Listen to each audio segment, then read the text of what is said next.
వరాలిచ్చే తల్లి వరలక్ష్మి అమ్మవారు. వరలక్ష్మి పూజా విధానం, పాటించవలసిన నియమాలు, తోరం ఎలా కట్టుకోవాలి, కలశం ఎలా పెట్టాలి, వాయనం ఎలా ఇవ్వాలి అనే చాలా అంశాలను ఇవాళ వీడియోలో తెలుసుకుందాం. అష్టలక్ష్ముల్లో వరలక్ష్మీదేవికి ఎంతో ప్రాముఖ్యత ఉంది. పురాతన గ్రంథాలైన విష్ణు పురాణం, నారద పురాణాల్లో వరలక్ష్మి వ్రతం గురించి ఉంది. లక్ష్మీదేవి సంపదలనిచ్చే తల్లి. సంపదలు అంటే కేవలం ధనం మాత్రమే కాదు, ధాన్య సంపద, జ్ఞాన సంపద, పశు సంపద, గుణ సంపద మొదలైనవి ఎన్నో ఉన్నాయి. వర అంటే శ్రేష్టమైనది అని అర్థం. భక్తితో వేడుకుంటే వరాలందించే తల్లి వరలక్ష్మీదేవి. ఈ వ్రతాన్ని ఆచరించడానికి నిష్టలు, నియమాలు, మడులు అవసరం లేదు. నిశ్చలమైన భక్తి, ఏకాగ్రత ఉంటే చాలు. వరలక్ష్మి వ్రతం ఎంతో మంగళకరమైనది.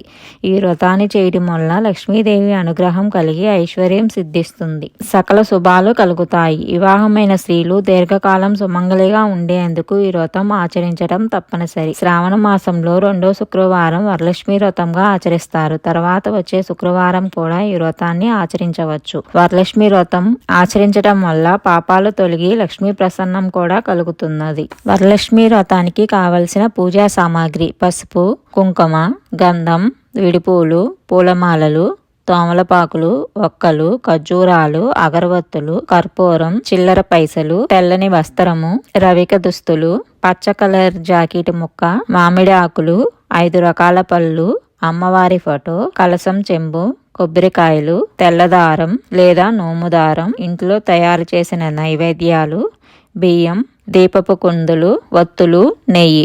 పూజా విధానం: వరలక్ష్మి వ్రతం రోజున తెల్లవారుజామునే నిద్రలేచి తలస్నానం చేసి ఇంట్లో పూజా మందిరంలో ఒక మండపం ఏర్పాటు చేసుకోవాలి. పిండితో ముగ్గులు పెట్టి పసుపు కుంకుమతో అందంగా అలంకరించుకోవాలి. దానిపై ఒక వస్త్రాన్ని పరుచుకొని అమ్మవారి ఫోటో లేదా రూపును తయారు చేసి అమర్చుకోవాలి. పసుపుతో గణపతిని ముందుగానే సిద్ధం చేసుకొని ఉంచాలి.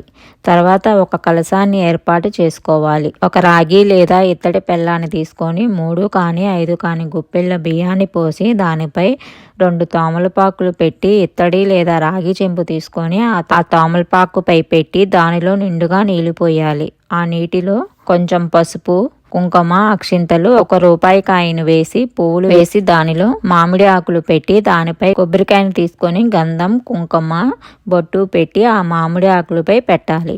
ఆ కొబ్బరికాయకు ఎరుపు లేదా పసుపు జాకెట్ ముక్కను పెట్టుకొని గాజులు వేసి, మీరు లక్ష్మీ రూపు తీసుకొని ఉంటే పసుపు తాడికి లక్ష్మీ రూపు కట్టి వేయవచ్చు. లేదా రూపు తీసుకొని ఆనవాయితీ లేకపోతే పసుపు కొమ్ముకైనా పసుపు తాడి కట్టి వేయవచ్చు. ఈ విధంగా కలశాన్ని సిద్ధం చేసుకొని పెట్టుకోవాలి. అలాగే తోరాన్ని, వాయనాన్ని కూడా సిద్ధం చేసుకొని పెట్టుకోవాలి. అన్ని ముందుగానే సిద్ధం చేసుకొని పెట్టుకుంటే మనం పూజ మధ్యలో లేవనవసరం లేదు. తోరం ఎలా తయారు చేసుకోవాలంటే తెల్లటి దారాన్ని తీసుకో, ఆ దారానికి పసుపు రాసి 5 లేక 9 పోగులు పోసి 5 లేక 9 పూలు కట్టి ముడులు వేయాలి. అంటే 5 లేక 9 పోగులు దారాన్ని ఉపయోగించి 5 లేక 9 పువ్వులతో 5 లేక 9 ముడులతో తోరాలను తయారు చేసుకోవాలి. పీఠం వద్ద ఉంచి పువ్వులు, పసుపు, కుంకుమ, అక్షింతలు వేసి తోరాలను పూజించి ఉంచుకోవాలి. ఆ విధంగా తోరాలను తయారు చేసుకున్న తర్వాత వాయినాలను కూడా సిద్ధం చేసుకొని పెట్టుకుందాం. ఒక ప్లేట్ తీసుకొని 3 కానీ 5 కానీ గుప్పిళ్ళు నానబెట్టిన శనగలు, 2 తోమలపాకులు, 2 అరటిపళ్ళు, 1 దక్షిణ, పసుపు, కుంకుమ, పసుపు తాడు, 1 జాకెట్ ముక్క, 2 పువ్వులు, తోరం, ఎరుపు లేదా ఆకుపచ్చ గాజులు. ఈ విధంగా వాయనం కూడా సిద్ధం చేసుకోవాలి.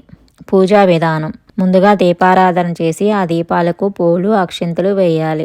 ముందుగా ఆచమనం చేసి సంకల్పం చెప్పుకోవాలి. మనం ఏ పూజ చేసినా, ఏ వ్రతం చేసినా గణపతిని ఆరాధిస్తాం కదా, అలాగే ఇక్కడ కూడా పసుపు గణపతిని చేసుకొని వినాయకుడిని ప్రార్థించాలి. యథాశక్తి షోడోపచార పూజ చేయాలి. అంటే ధ్యానం, ఆవాహనం, ఆసనం, పాద్యం, ఆజ్యం, స్నానం, వస్త్రం, యజ్ఞోపవేదం, గంధం, అక్షింతలు, పుష్పాలు సమర్పించాలి. నానావిధ పరిమళపుత్ర పుష్పాన్ని సమర్పయామి అంటూ స్వామిపై పుష్పాలు ఉంచాలి. శ్రీ మహాగణాధిపతియే నమః. దీపం ధూపం దర్శయామి. స్వామివారి ముందు పళ్ళు గాని బెల్లం గాని నైవేద్యం పెట్టాలి. మధ్య పానీయం సమర్పయామి అని నీటిని వదలాలి. శ్రీ మహాగణాధిపతియే నమః. తాంబూలం సమర్పయామి. తాంబూలనంతరం ఆచమనం సమర్పయామి. కర్పూరం వెలిగించి నీరాజనం ఇవ్వాలి. ఓం శ్రీ మహాగణాధిపతియే నమః. కర్పూరం నీరాజనం సమర్పయామి, నీరాజనంతరం ఆచమనీయం సమర్పయామి అని వినాయకుడికి నమస్కరించి పూజ చేసిన అక్షింతలు తల మీద వేసుకోవాలి. మహాగణపతి పూజ అనంతరం వరలక్ష్మి వ్రతాన్ని ప్రారంభించాలి. లక్ష్మీ అమ్మవారిని కూడా గణపతిని ఏ విధంగా షోడోపచారతో పూజించామో అలాగే లక్ష్మీ అమ్మవారిని కూడా పూజించాలి. అంటే ధ్యానం, ఆవాహనం, ఆసనం, పాద్యం, ఆద్యం, స్నానం, వస్త్రం, యజ్ఞోపవేదం, గంధం, అక్షింతలు, పుష్పాలు సమర్పించాలి. సమర్పించిన తర్వాత అదాంగ పూజ చేయాలి. అదాంగ పూజ అంటే అమ్మవారి ప్రతి అంగానికి పూజ చేయటం అన్నమాట. అక్షింతలు, పూలు, కుంకుమ వేస్తూ అదాంగం పూజ చదువుకోవాలి. ఆ తర్వాత అమ్మవారి అష్టోత్తర శతనామావళి చదువుతూ పసుపు, కుంకుమ, పూలు, అక్షింతలు వేస్తూ చదువుకోవాలి. తర్వాత ధూపం కూడా చూపించి నైవేద్యంగా అరటిపళ్ళు, కొబ్బరికాయ, మనం ఏమైతే నైవేద్యాలు తయారు చేశామో అవన్నీ కూడా నైవేద్యంగా సమర్పించాలి. తర్వాత తాంబూలం సమర్పించి ఇప్పుడు మనం తయారు చేసుకున్న తోరాలు ఉన్నాయి కదా, ఆ తోరాలు అమ్మవారి వద్ద పెట్టి తోరగ్రంథి పూజ చేయాలి. అక్షింతలు తోరంపై వేస్తూ తోరగ్రంథి పూజ చేయాలి. ఆ తోరగ్రంథి పూజ అయిన తర్వాత అమ్మవారి దగ్గర ఉన్న ఒక తోర తీసుకొని మన కుడి చేతికి తోరాన్ని కట్టుకోవాలి. తర్వాత వాయనం ఇవ్వాలి.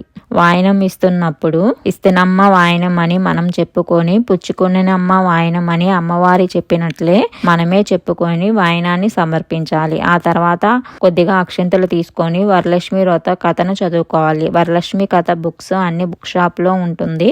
మనం గూగుల్లో సెర్చ్ చేసినా వస్తుంది. వరలక్ష్మి కథను పూర్తిగా చదివిన తర్వాత అక్షింతలు కళ్ళకు అద్దుకొని కొన్ని అక్షింతలు అమ్మవారిపై వేసి మిగిలిన అక్షింతలు మనం వేసుకొని భర్త చేత, ఇంట్లో ఉన్న పెద్దవారి చేత వేయించుకోవాలి. ఇప్పుడు మంగళహారతి ఇవ్వాలి. అమ్మవారికి ఆత్మ ప్రదర్శన చేసి మంత్రపుష్పం చెప్పుకొని అమ్మవారిపై అక్షింతలు వేయాలి. ఇక్కడతో పూజ పూర్తవుతుంది. సాష్టాంగ నమస్కారం చేసి పూజలో ఏమైనా లోపాలు ఉంటే మన్నించమని వేడుకోవాలి. భక్తితో వేడుకుంటే వరాలనించే తల్లి వరలక్ష్మీదేవి.